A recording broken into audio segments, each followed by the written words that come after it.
Sahabat pintar Indonesia dan Winscriber semua, kita belajar kuat dari sebuah kecemasan. Apa nih maksudnya? Ngobrol penuh inspirasi. Kali ini kita akan membahas tentang sebuah arti kecemasan. Bermula dari sosial media tentunya. Banyak sahabat pintar semua yang lagi cemas. Ada yang misalnya lagi praktek kerja industri, dia dirundung cemas karena mungkin pekerjaannya, ini anak sekolah kenapa suruh kerja kayak pekerja, bikin cemas. Ini gimana nih musim kayak gini, musim pandemi, musim lagi banyak penyakit misalnya, kita harus menjaga kesehatan bagaimana nih, bikin cemas lagi. Nanti kalau misalnya kena, kita harus swab, harus menjalani social distancing, bla bla bla macam. Misalnya harus bayar lagi, cemas lagi. Belum lagi yang banyak sahabat pintar Winscriber yang sudah bekerja gak punya uang gitu kan.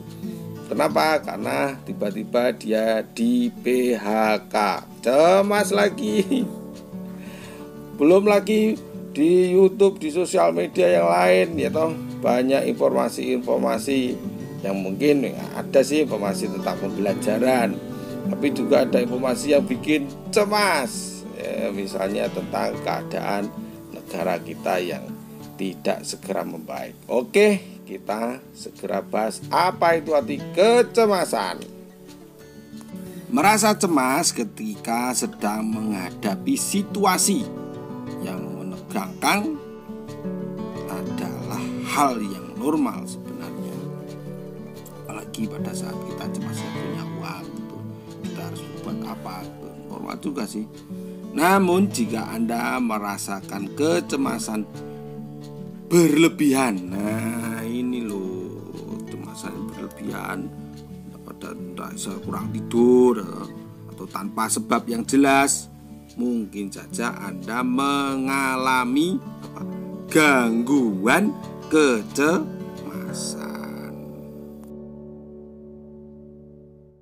Kenali apa saja gejalanya agar bisa segera ditangani. Rasa cemas yang normal biasanya akan mereka sendiri gitu ketika faktor pemicunya kecemasan itu hilang. Itu kalau cemasnya normal, balik itu cemas secara sosial media atau cemas karena belum punya pasangan gitu kan. Kalau misalnya itu pemicunya hilang, ya kecemasannya juga akan hilang. Misalnya seseorang yang merasa cemas saat menghadapi ujian akan merasa tenang kembali setelah ujian selesai. Namun berbeda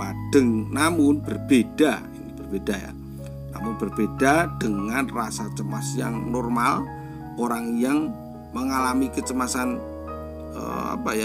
berlebihan ini bisa akan terus merasa cemas tanpa sebab yang jelas. Ini cemas dengan sebab tanpa sebab yang jelas.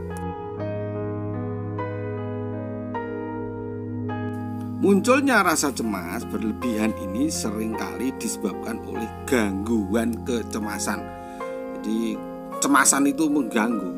Orang yang mengalami kecemasan berlebihan kerap kali merasa khawatir dan takut yang berlebihan, dan itu terus menerus.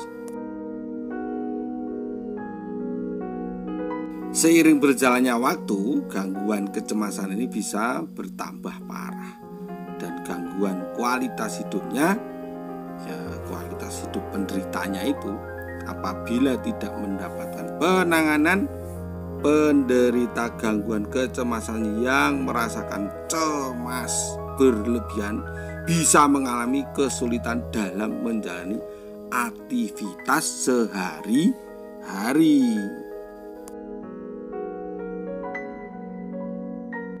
tipe-tipe gangguan kecemasan dan gejalanya. Mari kita kita pelajari nih tipe-tipenya. Pertama yaitu rasa cemas berlebihan yang muncul akibat gangguan kecemasan. Bisa disebabkan oleh beberapa jenis gangguan kecemasan. Yaitu misalnya ya,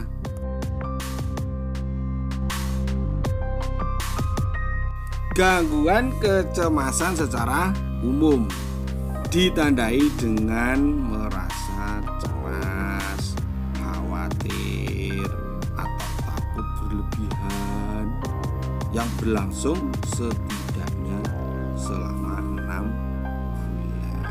Makanya kita harus menjaga ini agar tidak cemas. Itu apa?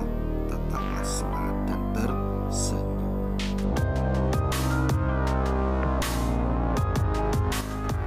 Orang yang mengalami gangguan kecemasan umum dapat merasa cemas kapan saja, bahkan tanpa ada faktor pemicu stres yang jelas. Itu dia tahu-tahu ya cemas. Nah, selain rasa cemas berlebihan, orang yang menderita gangguan kecemasan ini umumnya dapat merasakan gejala-gejala seperti susah tidur, sulit berkonsentrasi, khawatir berlebihan terhadap hal-hal kecil,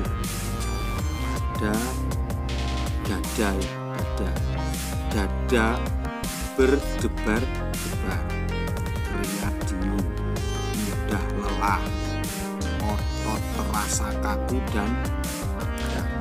Ini tanda-tanda psikis dan fisik perlu dicermati. Gangguan panik atau serangan panik adalah gangguan cemas yang ditandai dengan munculnya kecemasan berlebihan atau rasa takut yang sangat intens. Dan itu apa? Secara tiba-tiba. Wah, ini bahaya ini kalau terjadi. Makanya jangan panik. Ketika serangan panik muncul, orang yang menderita kecemasan berlebihan ini akan merasa tidak berdaya, tidak dapat berpikir dengan tenang. Bahaya ini. Dan juga merasa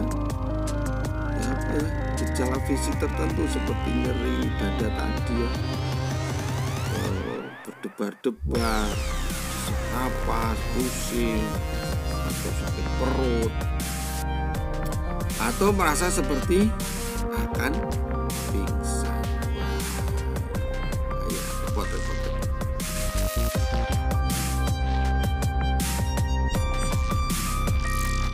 Belajar dari kecemasan tersebut ya, apa nih kata kuncinya? Kata kuncinya kita harus tenang. Oke, tenang dan melangkah dengan bijaksana. Jangan gerusak-gerusuk atau bahkan jangan ngawur ya. Juga berpikir jernih, tidak menyalahkan keadaan. Pada nih yang salah tuh ono COVID, ono ini kok jadi begini, tidak jadi begitu, tidak sesuai dengan keinginan. Nah, itu paniknya tambah. Bahkan tidak mensyukuri apa yang sudah kita jalani. Nah, apa yang sudah kita jalani itu cukup kita syukuri, kita jalani dengan sebaik mungkin. Atau kalau ada sesuatu yang memang perlu kita perbaiki ya bareng-bareng. Yang penting kita selalu tawakal dan Tuhan akan memberikan yang terbaik.